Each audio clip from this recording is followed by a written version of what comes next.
तो इसका भी शेयर जो अभी आपको 137 पे दिख रहा है वो कहीं 37 पैसे पे ना आ जाए या फिर 37 रुपये पे ना आ जाए। ठीक है, ये मेरा पर्सनल मानना है। क्यों? वेलकम है जी आप सभी का लॉन्ग टर्म इन्वेस्टमेंट की इस सीरीज़ में। तो आज की वीडियो में हम जिस कंपनी के बारे में बात करने वाले हैं वो कंपनी है जी एंटरटेनमेंट। ठीक है, अब इस कंपनी के बारे में मुझे आपको ज़्यादा कुछ बताने की ज़रूरत नहीं है क्योंकि आप सभी जानते हो इस कंपनी के बारे में, लेकिन जो नहीं जानते मैं आप उनको बता दूं।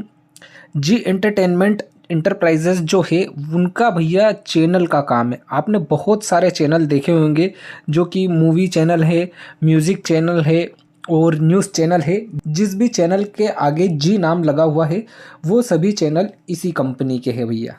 ठीक है, पूरा कंप्लीट एनालिसिस करेंगे आज की इस वीडियो में हम इस कंपनी के बारे में। इस कंपनी के शेयर हमें लॉन्ग टर्म के लिए खरीदने चाहिए या नहीं खरीदने चाहिए, और अगर आपने पहले से खरीद रखे हैं तो उनको होल्ड करना चाहिए या नहीं करना चाहिए, और अभी खरीदने का टाइम है या नहीं है। सारा कुछ आज की इस वीडियो में हम विस्तार से बातचीत करने वाले हैं।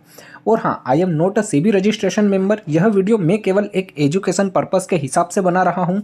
अगर आप कुछ भी इन्वेस्ट करते हो या इन्वेस्ट करने का सोच रहे हो तो एक बार अपने फाइनेंसर से ज़रूर डिस्कस कर लीजिएगा। अब देखिए कंपनी का मार्केट कैप कितना है, सबसे पहले वो जान लीजिए।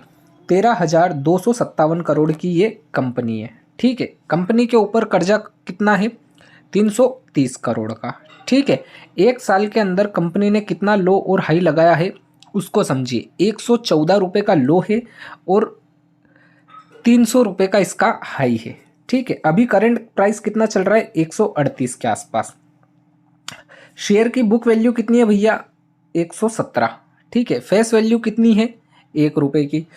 आरओई कितना है वो समझ लीजिए, 2.09%। आरओसी कितना है? 6.26%। ठीक है, पीई कितना है? 31 का। ठीक है, प्रमोटर होल्डिंग भाई साहब 3.98% ही है। ठीक है, प्रॉफिट आफ्टर टैक्स कंपनी भाई साहब प्रॉफिट में है। 428 करोड़ का प्रॉफिट हमें यहाँ पर दिख रहा है। ठीक है, प्रॉफिट में ग्रोथ हो रही है, ये देखिए 37% की हमें प्रॉफिट में ग्रोथ देखने को मिल रही है। ठीक है, ये तो कुछ इंपॉर्टेंट बात हो गई। अब बात कर लेते हैं कंपैरिजन की कि इस कंपनी का कंपैरिजन किस किस कंपनी के साथ हमें देखने को मिल रहा है। तो भाई साहब ये है कंपैरिजन वाला सेक्शन, आप देख सकते हो 1 से लेके 7 कंपनी हमें यहाँ पर दिख रही है। ठीक है, तीसरे नंबर पर है भैया अपना जी एंटरटेनमेंट। वहीं पहले नंबर पर कौन है? Sun TV. ठीक है, अगर इन सबके शेयर की प्राइस की अगर हम बात करें तो आप देख सकते हो जो जी एंटरटेनमेंट है उसका है 138। ठीक है, अगर वहीं इन सब में से कम किसी का है तो वो है भैया प्राइम फोर्स का 130। ठीक है, लगभग आसपास ये दोनों, कुछ ज़्यादा फर्क नहीं है। सबसे ज़्यादा अगर हम किसी का देखें तो वो है श्री अधिक, ये देखिए 2010। ठीक है, पीई की अगर हम बात करें तो इनका कुछ भी पीई यहाँ पर नहीं दिख रहा है। ठीक है जी, अब बात कर लेते हैं प्रॉफिट और लॉस वाले सेक्शन की कि कंपनी जो है वो प्रॉफिट कर भी रही है या नहीं कर रही है। तो भाई साहब ये है प्रॉफिट और लॉस वाला सेक्शन, आप देख सकते हो 2013 से लेके 2024 की ये रिपोर्ट है। सबसे पहले सेल्स देख लीजिए, कंपनी की जो सेल्स है वो लगातार हमें यहाँ इंक्रीज होती हुई दिख रही है। ठीक है, एक्सपेंसेस की अगर हम बात करें तो एक्सपेंसेस भी कंपनी के यहाँ पर हमें इंक्रीज होते हुए दिख रहे हैं। ठीक है, ऑपरेटिंग प्रॉफिट भाई साहब, ऑपरेटिंग प्रॉफिट भी हमें अच्छा खासा इंक्रीज होते हुए यहाँ पर दिख रहा है। ठीक है, प्रॉफिट आफ्टर टैक्स मतलब टैक्स पे करने से पहले क्या कंपनी के पास प्रॉफिट आया, ये देखिए 2013 से लेके 2024 तक आप देख सकते हो पहले अच्छा खासा प्रॉफिट होता था। ये देखिए 2017-18 में बहुत बढ़िया प्रॉफिट हुआ, 19 में भी बढ़िया हुआ। ठीक है, लेकिन 20 के बाद कहीं ना कहीं जो प्रॉफिट है वो कम होता हुआ दिख रहा है। ये देखिए कम होता हुआ दिख रहा है, प्रॉफिट लगातार इसका अब कम हो रहा है। ठीक है, 17 के बाद 19 के बाद आप अगर आप देखोगे तो इसका प्रॉफिट लगातार हमें डाउन दिख रहा है। ठीक है, नेट प्रॉफिट की अगर हम बात करें कि सब कुछ काटने पीटने के बाद कंपनी के हाथ में कितना आया है, तो आप देखिए नेट प्रॉफिट 2013 से लेके, प्रॉफिट तो ओवरऑल है 2013 से लेके 24 तक, लॉस इसने कभी भी नहीं करा। लेकिन देखिए 2023 में केवल 48 करोड़ का प्रॉफिट हुआ है।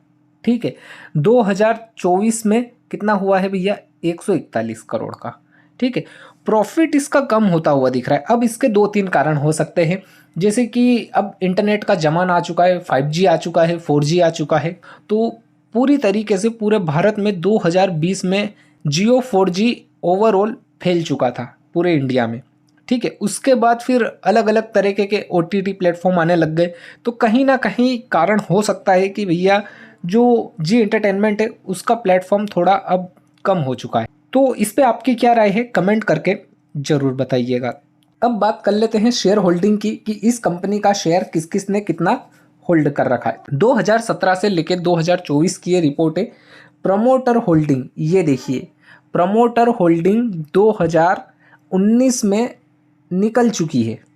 ठीक है, 4.77% 2020 में, और 2024 में 3.99। अब ये क्यों निकले हैं, इसका कारण यही हो सकता है कि अब इसका जो ये प्लेटफॉर्म है ये धीरे धीरे कम होता हुआ दिख रहा है। इसका प्लेटफॉर्म लोगों को इंटरेस्ट नहीं रहा, क्योंकि अब बहुत सारे OTT प्लेटफॉर्म आ चुके हैं, तो लोग OTT में शिफ्ट हो चुके हैं।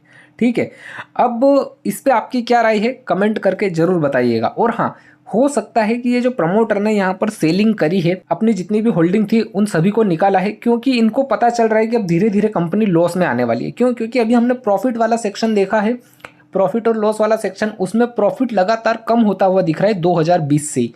तो हो सकता है अब कंपनी लॉस में आने लग जाए। ठीक है, वहीं अगर अपन बात करें FII की, तो FII के पास पहले भाई साहब 2017 में 46.35% था। इन्होंने भी इंक्रीज करा वापस 2020 में। जैसे ही भाई साहब यहाँ पर प्रमोटर ने बेचा, FII ने खरीदा। ठीक है, और अभी करंट में FII के पास 18.52% शेयर अवेलेबल है। ठीक है, वहीं DII की अगर हम बात करें, तो DII के पास 2017 में केवल 4.38% थे। ठीक है, वहीं इन्होंने थोड़ा बहुत इंक्रीज करा 2023 में 38.03%, और 2024 में भाई साहब आप देख सकते हो 19.05%।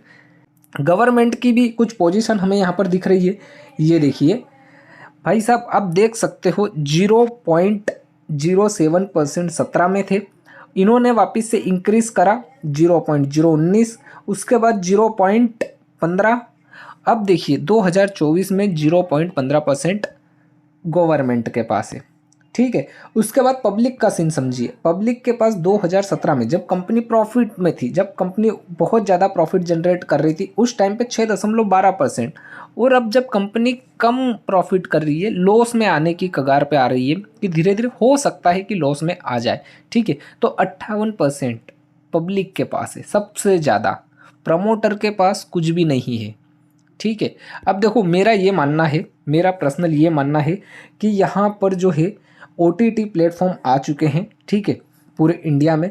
तो ये जो प्रमोटर ने यहाँ पर सेलिंग करी है 2017 से लेके 2024 के बीच, ठीक है, 19 में ये सब कुछ निकाल के बैठे हैं। ये देखिए, प्रमोटर के पास केवल 3.99% और पब्लिक के पास 58%। तो अब हो सकता है कि कंपनी लॉस में आ सकती है। ठीक है, प्रमोटर ने अपना सारा पैसा निकाल लिया, पब्लिक FII DII लगा के बैठे हैं। FII और DII स्मार्ट लोग हैं भाई साहब, जैसे ही इनको भनक पड़ेगी ये निकल जाएंगे बेच के। ठीक है, और पब्लिक रह जाएगी अटकती हुई। पब्लिक कौन? आप और मैं, अपन जैसे छोटे रिटेल ट्रेडर। अब चलते हैं सीधे अपन इसके चार्ट पे कि चार्ट क्या बोल रहा है। लेकिन चार्ट पे जाने से पहले आप इस सीन को समझ लीजिए। 2019 में प्रमोटर सब कुछ बेच बाच के निकल चुके हैं। ठीक है, और क्यों निकल चुके हैं उसका मेन कारण, रीज़न आप समझ लीजिए। 2019 का सीन समझिए, ये बढ़िया प्रॉफिट हुआ, 20 में प्रॉफिट कम होता हुआ दिखा है इसलिए। ठीक है, नेट प्रॉफिट देख लीजिए, 19 में बढ़िया प्रॉफिट हुआ, उसके बाद 20 से लेके 24 का ये सीन लगातार प्रॉफिट कम होता हुआ। ठीक है, यही कारण है और कुछ भी नहीं। ठीक है जी, अब चलते हैं सीधे चार्ट पे। तो भाई साहब आप देख सकते हो, कंपनी जो है शेयर मार्केट की दुनिया में 1 अक्टूबर 2002 को आई थी। उस टाइम पे इसका जो लो और हाई है उसको समझ लीजिए। 41 रुपये 33 पैसे का हाई है और 40 रुपये 17 पैसे का इसका लो है। ठीक है, उसके बाद आप देखिए थोड़ा बहुत अपमूव गया, फिर नीचे आया। ओवरऑल अगर लो की हम बात करें तो यही है भाई साहब 40 रुपये के आसपास। ठीक है, उसके बाद यहाँ से सीधा अपमूव। ओवरऑल हाई कितना है उस चीज़ को समझिए। तो ओवरऑल हाई है भाई साहब इसका ये यहाँ पे लगभग 619, ठीक है। अब ये 619 कब का है उस सीन को समझिए, 2018 है ना, 2018। उसके बाद यहाँ पर 2020 में अगर आप देखोगे तो सब कुछ बेच बाच के निकल चुके थे। कौन?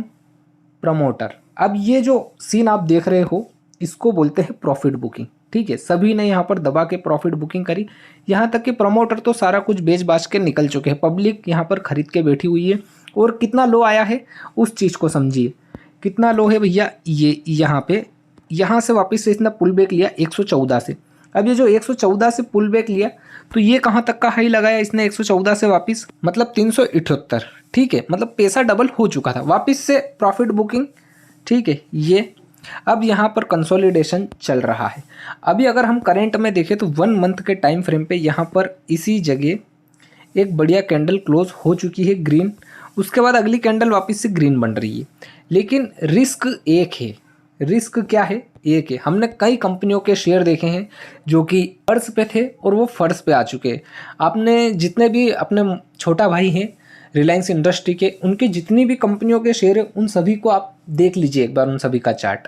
सभी का चार्ट भाई साहब पहले अर्श पे था, अब अगर आप देखोगे तो सीधा फर्श पे वो टहल रहे हैं, ठीक है। तो हो सकता है, अब वो क्यों टहल रहे हैं? क्योंकि वो लॉस में आ चुके हैं। अब हो सकता है कि भाई साहब अगर ये कंपनी भी अगर लॉस में आ जाए तो इसका भी शेयर जो अभी आपको 137 पे दिख रहा है वो कहीं 37 पैसे पे ना आ जाए या फिर 37 रुपये पे ना आ जाए, ठीक है। ये मेरा पर्सनल मानना है। क्यों? क्योंकि जो प्रमोटर है उनके पास कम से कम 30% की होल्डिंग तो होना चाहिए। अब प्रमोटर के पास तो भाई साहब केवल 4% की होल्डिंग रह गई, प्रमोटर निकाल के बैठे हैं। और कंपनी का जो प्रॉफिट है वो भी दिन पे दिन हमें डाउन होता हुआ दिख रहा है।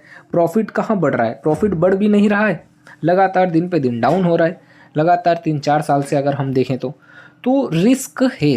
क्या है भाई साहब? रिस्क है। बाकी आपकी क्या राय है कमेंट करके ज़रूर बताइएगा, ठीक है। आई होप आपको इस वीडियो में सारा कुछ सीन समझ में आ चुका होगा इस कंपनी का, ठीक है। बाकी अगला वीडियो मैं किस कंपनी के ऊपर बनाऊं कमेंट करके ज़रूर बताइएगा। वीडियो को लाइक कीजिएगा और इसी तरीके से स्टॉक मार्केट की जानकारी के लिए आप हमारे चैनल को भी सब्सक्राइब कर सकते हो। यहाँ पर आपको हर एक कंपनी की एकदम प्रॉपर जानकारी मिलती रहेगी। मिलते हैं अगली वीडियो में।